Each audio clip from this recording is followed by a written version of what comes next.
আমেরিকার সাথে বিশেষ বাণিজ্য চুক্তি ও দর কষাকষির মাধ্যমে শুল্ক জটিলতা সমাধানের দাবি জানিয়েছেন ব্যবসায়ী ও অর্থনীতিবিদরা।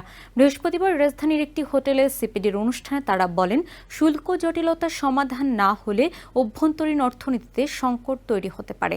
কেবল আমদানি বাড়লে বিষয়টি সমাধান উল্লেখ করে রপ্তানির বিকল্প বাজার খোঁজার পরামর্শ দেন তারা।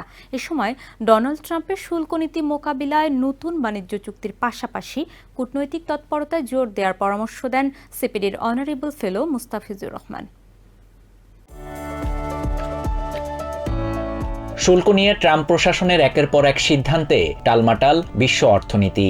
এমন বাস্তবতায় বাংলাদেশের করণীয় নিয়ে এই সভার আয়োজন করে বেসরকারি গবেষণা সংস্থা centre for policy dialogue CPD. শুরুতেই দুদেশের চলমান বাণিজ্য শুল্ক কাঠামো তুলে ধরেন সিপিডির অনারেবল ফেলো মোস্তাফিজুর রহমান। তিনি বলেন, সমস্যা কাটিয়ে উঠতে আঞ্চলিক সহযোগিতা বাড়াতে হবে। এ সময় অন্য বক্তারা বলেন, বাংলাদেশের ভেতর চলমান বহু সমস্যার মধ্যে আমেরিকার নতুন সিদ্ধান্ত চিন্তা বাড়াচ্ছে উদ্যোক্তাদের। বক্তাদের অভিমত, চায়না আমেরিকার শুল্ক যুদ্ধের সাময়িক সুফল পেতে পারে বাংলাদেশ, তবে চিন্তা আছে দীর্ঘমেয়াদী প্রভাব নিয়ে।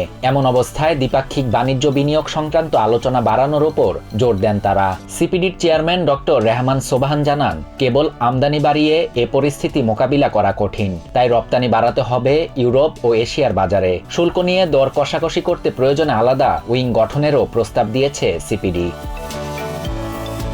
Shahriar Shafat, TVN 24 news desk.